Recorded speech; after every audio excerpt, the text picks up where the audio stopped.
Hello friends, इंस्पायरो में मैं आपका बहुत बहुत स्वागत करता हूं। फ्रेंड्स, अभी हम लोगों ने देखा है कि छत्तीसगढ़ में 12th बोर्ड का एग्ज़ाम का नोटिफिकेशन निकल गया है और इस बार कोरोना काल के कारण इस एग्ज़ाम को कंडक्ट करने में या इस एग्ज़ाम को लेने में गवर्नमेंट ने कुछ तब्दीलियां की हुई हैं। कुछ नए पैटर्न से इस एग्ज़ाम को लिया जा रहा है।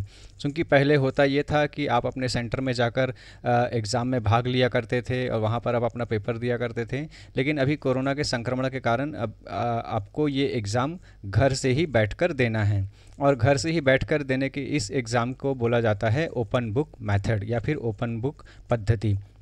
इस पद्धति में क्या होता है कि आप अपने घर पर ही बैठकर अपने प्रश्न पत्र को हल करते हैं। आप चाहे तो अपना बुक को भी खोलकर इस एग्ज़ाम में पार्टिसिपेट कर सकते हैं, आप अपने प्रश्न को हल कर सकते हैं। लेकिन दोस्तों, अभी ये जो ओपन बुक मेथड है उसके क्या क्या नियम व शर्तें हैं, मतलब गवर्नमेंट ने सीजी बोर्ड ने जो ये एग्ज़ाम लेने जा रहे हैं तो ये अभी कुछ नए नियम आप लोगों के ऊपर लागू हुए हैं और आज हम बात करेंगे उन्हीं नियमों के बारे में कि किस प्रकार से आप उन नियमों का पालन कर सकते हैं, क्या आप करना है और क्या आपको नहीं करना है। इस वीडियो में मैं आपको यही बताने वाला हूं। तो मेरे साथ इस वीडियो पे बने रहिएगा और मेरे इस चैनल को आप सब्सक्राइब ज़रूर कर लीजिए, क्योंकि आने वाले वक्त में इससे जुड़ी हुई सारी इन्फॉर्मेशन और जानकारियां मैं आप लोगों के साथ कंटिन्यूसली शेयर करते जाऊंगा और लेटेस्ट अपडेट्स आपको देता जाऊंगा। तो चलिए शुरू करते हैं ओपन बुक मेथड या फिर 12th बोर्ड का एग्ज़ाम के बारे में जो नई नियम है उसको जानते हैं। तो पहला ये है कि आपका जो प्रश्न पत्र और आंसर सीट मतलब उत्तर पुस्तिका, उसको आपको 1 जून से 5 जून तक के अपने एग्ज़ाम सेंटर से आप कलेक्ट कर सकते हैं। अपने एग्ज़ाम सेंटर मतलब ये आपको अपने स्कूल से ये जानकारी मिल जाएगी कि आपका एग्ज़ाम सेंटर कहाँ है, या हो सकता है आपके स्कूल से ही ये आपको मिले। तो 1 जून से 5 जून के भीतर आपको अपना क्वेश्चन पेपर और अपना आंसर शीट, आप जिस भी सब्जेक्ट या जिस भी विषय के अंतर्गत पढ़ाई करते हो, चाहे वो साइंस हो, मैथमेटिक्स हो, बायोलॉजी हो, आर्ट्स हो, कॉमर्स हो, जो भी हो, आपका सारा क्वेश्चन पेपर और आंसर शीट आपको अपने सेंटर से कलेक्ट कर लेना है 1 जून से 5 जून के भीतर। उसके बाद आपको 5 दिन के भीतर इन सारे विषयों के सवाल को हल कर लेना है। 5 दिन के भीतर आपको इन सारे विषयों के सवाल को हल कर लेना है, मतलब कि आपको जो उत्तर पुस्तिका मिलेगी उसमें आपको अपने सारे सवाल लिख लेना है इन 5 दिनों के भीतर। और उसके बाद आपको 5 दिन के भीतर ही उस हल किए हुए लिखे हुए आंसर शीट को उत्तर पुस्तिका को जमा करना होगा।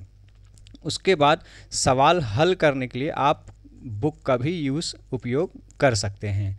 किताब का आप जिस भी विषय से संबंधित प्रश्न हल कर रहे हैं आप उस संबंधित किताब का भी उपयोग कर सकते हैं, लेकिन हमारी सलाह रहेगी कि थोड़ी ईमानदारी बरतते हुए आप किताब ना देखें। ये एक हमारे तरफ से सजेशन है, क्योंकि उससे आपका वास्तविक मूल्यांकन नहीं हो पाएगा। अगर आप किताब देखकर लिखते हैं तो आप स्वयं का अपना मूल्यांकन गिरा देंगे। लेकिन हाँ, किताब देखकर लिखने में एक घाटा ये भी है कि आप पूरा का पूरा किताब का भाषा या किताब की लैंग्वेज वहाँ छाप देंगे। ऐसा मत करिएगा, क्योंकि जो पेपर चेक करने वाले टीचर्स होते हैं वो भी वही किताब पढ़ते हैं जो किताब आप पढ़ते हैं, और उनके पास एक स्टैंडर्ड आंसर होता है किसी भी क्वेश्चन का, जिससे वो मैच करके आपका एक इवैल्यूएशन सेट करते हैं कि आपको कितना नंबर चाहिए। और यदि वो ये देखेंगे कि किताब में जिस तरीके से लिखाया हुआ है, जिस प्रकार से पॉइंट वाइज वो लिखाया हुआ है, जिस प्रकार से वो है, अगर वैसे ही सेम टू सेम अगर वो आपके आंसर शीट में देख लेते हैं तो हो सकता है कि वो आपको एवरेज नंबर देकर आगे बढ़ा दें। मतलब जितना आपको चाहिए रहता है, जितना आपको मिल सकता है उतना ना मिलके एक एवरेज नंबर हो सकता है 55-60 नंबर देके आपको वो आगे बढ़ा दे, तो इससे घाटा आपका ही होगा। तो कोशिश ये करिएगा कि आप किताबी लैंग्वेज को इस्तेमाल ना करें, अपने दिमाग लगाकर अपने सोच से सवाल को हल करें जिस प्रकार से आप सेंटर पे हल करते हैं। बाकी आपके ऊपर डिपेंड है। उसके बाद आता है कि जो उत्तर पुस्तिका मिलेगी वहाँ पर आपको पूरी जानकारियाँ भरनी है। पूरी जानकारियाँ भरनी है मतलब वहाँ पर कौन सा सेट का प्रश्न पत्र मिला है, आपको वहाँ पर अपने सब्जेक्ट का कोड लिखना है, विषय कोड लिखना है। उसके बाद अपना रोल नंबर वर्ड में और नंबर्स में डिजिट्स में आपको वहाँ पर फिल करना है। उसके बाद वहाँ पर आपको अपना साइन करना होगा। ये कर लेने के बाद आपको अपना आंसर शीट वहाँ से मिल जाएगा और अपने सेंटर से आप ले आएंगे। आंसर शीट के साथ ही साथ आपको सप्लीमेंट्री शीट या जिसको कि पूरक उत्तर पुस्तिका भी बोलते हैं वो भी आपको मिलेगा, वो भी आपको साथ में लेकर आ जाना है। एक विषय के लिए एक ही उत्तर पुस्तिका दी जाएगी। इतना याद रखिएगा कि जिस प्रकार से हम सेंटर में बैठकर एग्ज़ाम देते हैं तो हमें वहाँ पर एक मेन उत्तर पुस्तिका मिलता है, उसके बाद अगर आपको और ज़्यादा लिखना है तो आप एक सप्लीमेंट्री उत्तर पुस्तिका की डिमांड करते हैं तो आपको सप्लीमेंट्री उत्तर पुस्तिका भी दिया जाता है। वैसे ही यहाँ पर हर एक विषय के लिए एक ही उत्तर पुस्तिका आपको मिलेगा। साथ ही साथ कुछ सप्लीमेंट्री सीट्स भी आपको दी जाएगी, जितना आपको इस्तेमाल होता है उतना आपको वो दिया जाएगा। उसके बाद स्टूडेंट्स अपने आंसर शीट में अपने उत्तर पुस्तिका में खुद ही लिखेंगे। मतलब ये आप बिल्कुल मत करिएगा कि अपने उत्तर पुस्तिका में आप किसी और से लिखा रहे हैं कि राइटिंग अच्छी बन जाएगी या जो ऐसा हो जाएगा, ऐसा आप बिल्कुल मत करिएगा। आप अपने ही राइटिंग में अपने ही उत्तर पुस्तिका को स्वयं लिखेंगे। आप बिल्कुल कोशिश मत करिएगा अपने यहाँ पर दिमाग लगाने के लिए, ठीक है। आंसर शीट जमा करते समय आपको रजिस्टर में साइन करना होगा। देखिए सबसे पहले होगा यह कि जब आप आंसर शीट और क्वेश्चन पेपर अपने सेंटर से कलेक्ट करेंगे तो वहाँ पर आपको अटेंडेंस रजिस्टर एक दिया जाएगा जिसमें आपको वहाँ साइन करना होगा।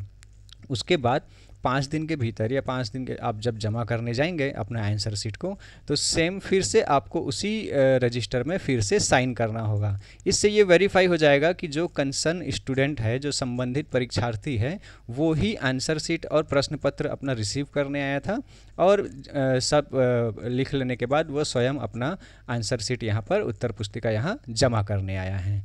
तो ये आपको 5 दिन के भीतर कर लेना है। स्टूडेंट्स जिस उत्तर पुस्तिका को जमा नहीं करेंगे उस विषय में उनको एब्सेंट माना जाएगा, ठीक है। याद रखिएगा कि सपोज़ आपके 5 सब्जेक्ट हैं, आपने 5 सब्जेक्ट्स में से 4 का जमा कर दिया और 1 का जमा नहीं किया, तो इससे होगा क्या कि आपने जिस भी विषय के उत्तर पुस्तिका या आंसर शीट को जमा नहीं करेंगे, आपको ये माना जाएगा कि आप उस विषय में अनुपस्थित हैं और आपको सप्लीमेंट्री घोषित कर दिया जाएगा। इसलिए कोशिश ये करिएगा कि पूरे ध्यान से याद करके आप अपने साथ सारे उत्तर पुस्तिका को समय पे जाकर जमा कर दें, ठीक है। परीक्षार्थी निर्धारित समय में अपने परीक्षा केंद्र पर उत्तर पुस्तिका जमा करेंगे। ऑफिस का टाइम होता है, सेंटर का एक ऑफिशियल कार्यालयीन वक्त होता है, उसी वक्त के भीतर आपको ध्यानपूर्वक याद से अपना आंसर शीट जाकर जमा कर देना है।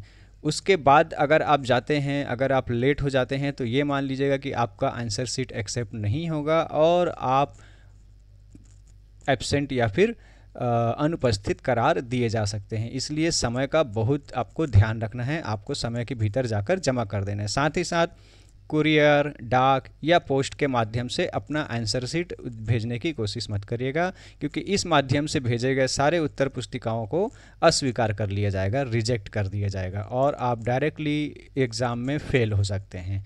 इसलिए हमेशा याद रखिएगा कि आंसर शीट आपको फिजिकली जाकर अपने सेंटर पे जमा करना है, जो ऑफिशियल टाइम है उसके भीतर। पोस्ट या कुरियर या डाक के माध्यम से भेजने की कोशिश मत करिएगा, ठीक है। प्रवेश पत्र और उत्तर पुस्तिका जमा करते समय आप सोशल डिस्टेंसिंग का पालन जरूर करिएगा। देखिए कोरोना संक्रमण काल चल रहा है, इसलिए जब आप अपना प्रवेश पत्र और उत्तर पुस्तिका लेने जाएंगे और जब उत्तर पुस्तिका जमा करने जाएंगे तब आप अपने आसपास सोशल और खुद में सोशल डिस्टेंसिंग का पालन करेंगे, मास्क लगा के जाएंगे और अपने साथ एक सैनिटाइज़र का छोटा बॉटल रखे रहेंगे ताकि आप सैनिटाइज होते रहें। इससे संक्रमण जो है बिल्कुल आपको नहीं होगा और आप सुरक्षित रहेंगे, सेफ रहेंगे। फ्रेंड्स, अगर इस संबंध में अगर आप लोगों को और भी कुछ जानकारी चाहिए तो आप मुझे कमेंट कर सकते हैं और मेरे इस चैनल को आप सब्सक्राइब कर सकते हैं। इस विषय पे मैं कंटिन्यूसली आप लोगों को अपडेट्स देता रहूँगा और अभी मैं आगे देता ही रहूँगा। तो आप सबसे पहले तो मेरे इस चैनल को सब्सक्राइब कर लीजिए। अगर वीडियो पसंद आया है तो आप इसको शेयर करिए, लाइक करिए। आपके अगर कोई आपके स्पेशल कुछ क्वेरी हैं तो आप मुझे वो कमेंट कर सकते हैं। वीडियो को यहाँ तक देखने के लिए थैंक यू वेरी मच। मैं बहुत ही जल्द नए अपडेट्स के साथ आप लोगों के सामने आऊँगा। तब तक के लिए थैंक यू।